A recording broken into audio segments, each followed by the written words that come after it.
2009-10-এ 7-8-এ তো আসলে তত্ত্বাবধায়ক সরকারি এই রেন্টাল পাওয়ার প্ল্যান্টগুলো করেছিল। 2009 আওয়ামী লীগ সরকার আসার পরে পুরো 9 তারা এই রেন্টালের বিরোধিতা করেছে, বলেছে যে এটা ব্যয় সাপেক্ষ, এটা ঠিক না।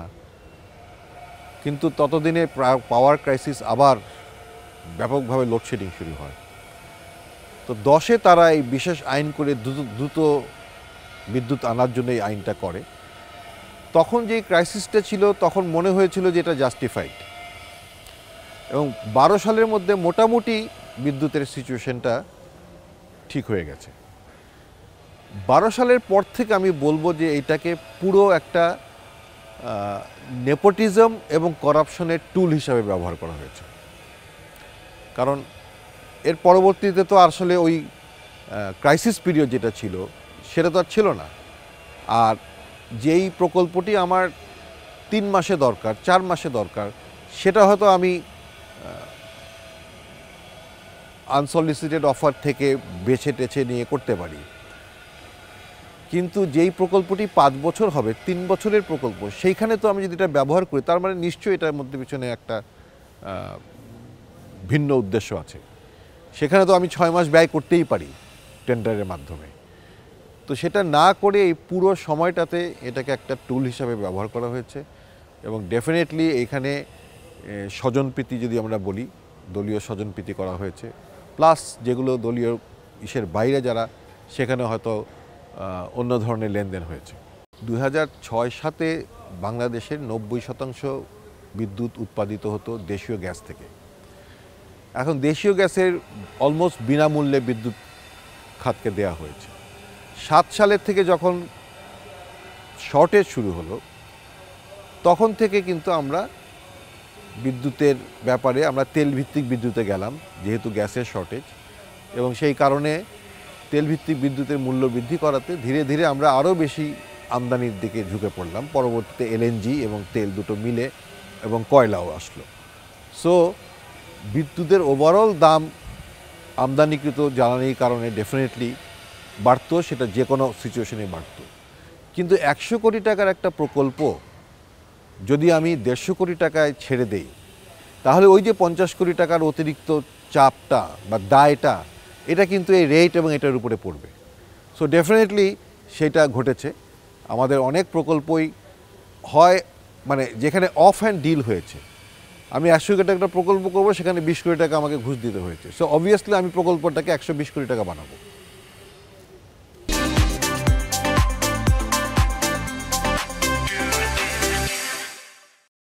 এবং সেই 20 কোটি টাকা তো আমার ব্যবসা এবং ইয়ের থেকে উঠে আসতে হবে। তো সেটার চাপটা পড়েছে জনগণের উপরে। তো স্বচ্ছতা না থাকলে আমরা তো এই দ্রুত বিদ্যুৎ সরবরাহ আইন যেটা আছে, সেটা বন্ধ করার জন্য আমরা দীর্ঘদিন ধরে বলে আসছি, যেটা ইমিডিয়েটলি রহিত করা দরকার। কিন্তু সেটা কখনোই শোনা হয়নি। তখনও এমন একটা ভাব দেখানো হয়েছে যে আমরা টেন্ডার প্রসেসে গেলে মানে ডিলে হবে, টেন্ডার প্রসেস ডিলে হবে। কিন্তু ডিলে মানে কি, কত ডিলে হবে? আমি যেটা বলেছি, 5 বছরের প্রকল্পের জন্য 6 মাস ব্যয় করতে তো কোনো অসুবিধা নেই। প্রথমত হুটহাট করে কাউকে কিছু করার চাইতে খুব শক্তভাবে যদি কোনো দুর্নীতি বা কোনো স্বজনপ্রীতি হয়ে থাকে, সেটা খুব নিয়মতান্ত্রিকভাবে করতে হবে। এখন হুটহাট করে বন্ধ করে দিলে সাধারণ জনগণ ডেফিনেটলি এটা এফেক্টেড হবে। কারণ একটা বড় অংশই তো প্রাইভেট সেক্টরের কাছে আছে, প্রায় 40%, 45% বিদ্যুৎ উৎপাদিত হচ্ছে প্রাইভেট সেক্টর থেকে। তো প্রাইভেট সেক্টরে গত 15 বছরে যতগুলো চুক্তি হয়েছে, যতগুলো অ্যাওয়ার্ড দেওয়া হয়েছে, সবই কিন্তু স্ক্রুটিনি করা দরকার। যেটি কিভাবে হয়েছে, কেন পেলো, কিভাবে পেলো, এটা দেখা দরকার। তো সেটা দেখতে গিয়ে যদি আমি তাদের অপারেশন বন্ধ করে দিই, তাহলে কিন্তু জনগণ খুব বড় ধরনের সাফারিংয়ে পড়ে যাবে। গত সরকার যে আমদানি ভিত্তিক জ্বালানির মাধ্যমে যে বিদ্যুৎ সেক্টরটাকে ডেভেলপ করেছিল, সেটার ব্যাপারে আমরা বলেছি। আমরা দেশীয় গ্যাসের কথা বলেছি, ইনফ্যাক্ট দেশীয় কয়লার কথাও বলেছি আমরা। হ্যাঁ, কারণ দেশীয় উৎপাদন ছাড়া আমরা যে অর্থনৈতিক যেই পর্যায়ে ছিলাম, আমদানির উপর নির্ভরশীল করলে বিদ্যুতের যে বিদ্যুৎ উৎপাদন আমদানির উপর নির্ভরশীল করলে যে সরবরাহ এবং দামের ঝুঁকি সেটা নেওয়ার ক্ষমতা আসলে বাংলাদেশ ইকোনমির ছিল না, এবং সেটা আমরা দেখেছি যখন বেড়ে গেছে তখন প্রচণ্ডভাবে এই সেক্টরটাই বাংলাদেশের বৈদেশিক মুদ্রার ক্ষেত্রে সবচেয়ে বেশি মানে টান দিয়েছে। আমি বলবো যে যে জিনিসটা মানে বৈদেশিক মুদ্রা সবচেয়ে বেশি চাহিদা ছিল এই সেক্টরেরই। এখন আমরা জানি প্রায় $5.5 বিলিয়ন মতো ডিউজ রয়ে গেছে, এবং সেটা বিদ্যুৎ ভারত থেকে বিদ্যুৎ আনার ক্ষেত্রে সরকারি এবং আদানি দুটো মিলিয়েই প্রায় 1 বিলিয়নের উপরে আছে শুধু বিদ্যুতের ক্ষেত্রে।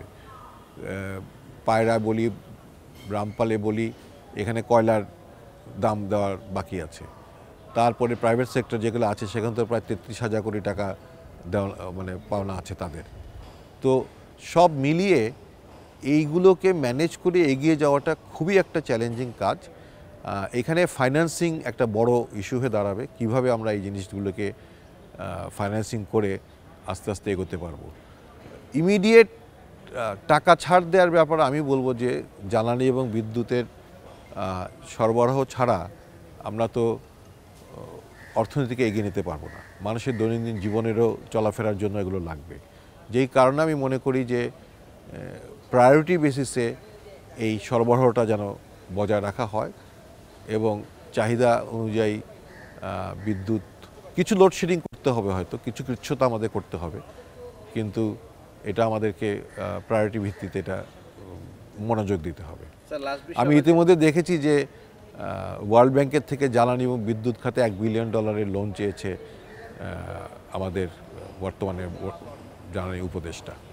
সো আমার মনে হয় they are going into the right direction, কারণ ইমার্জেন্সি এবং আর্জেন্সি এই সেক্টরের সেটা যে ওনারা বুঝতে পেরেছেন সেটা এই পদক্ষেপ থেকে বোঝা যাচ্ছে।